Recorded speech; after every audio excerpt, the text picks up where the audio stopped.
Today I am reviewing The Eternals by Clover Donovan, aka Richard Reed's on BookTube.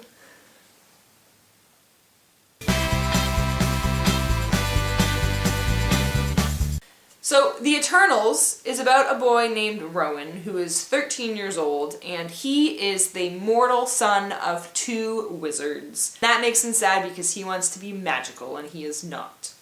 And both of his parents are dead, they were eaten by a dragon, and he now lives with his grandfather, who is I can't remember what it's called, but it's someone who can communicate to the dead using a ritual thing. And one night, a man and a girl Rowan's age shows up at his grandfather's house because they need his grandfather to contact some specific dead person to ask for help, and they find out that the girl that is with this man at his grandfather's house is what they call an Eternal, who is someone who, if killed, will give eternal life to the person who did the killing. And there are two very evil people who are after her, and so Rowan and his grandfather decide to protect her, and it goes down. It was exciting, and even the second half was pretty intense, and I got goosebumps at the end.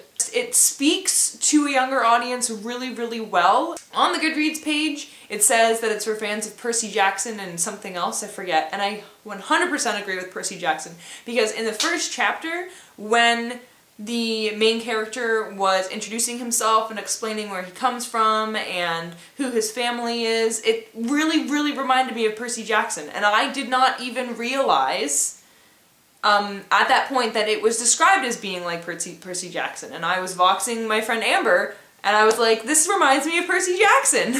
So I feel like it was a very relatable voice for younger readers. Excellent job there.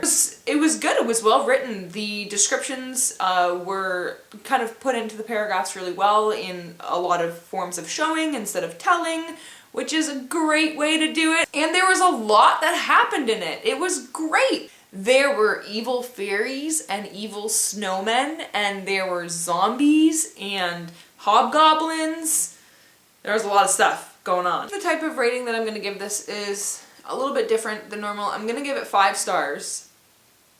But this is 5 stars understanding that this is a middle grade book.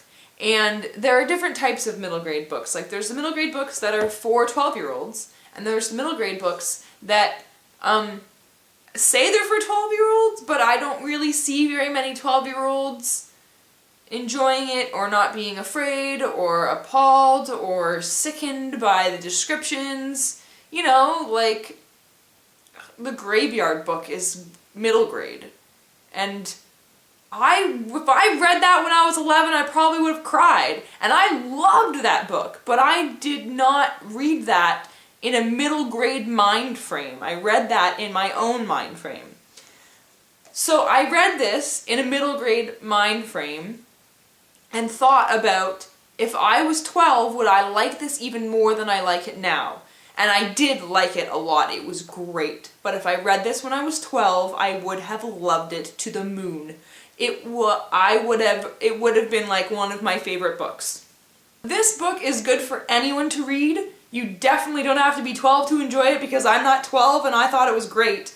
But if you're 12, or you know someone who is 12, and they like magical things, or paranormal things, or adventure, this might be their next favorite book. Not gonna lie.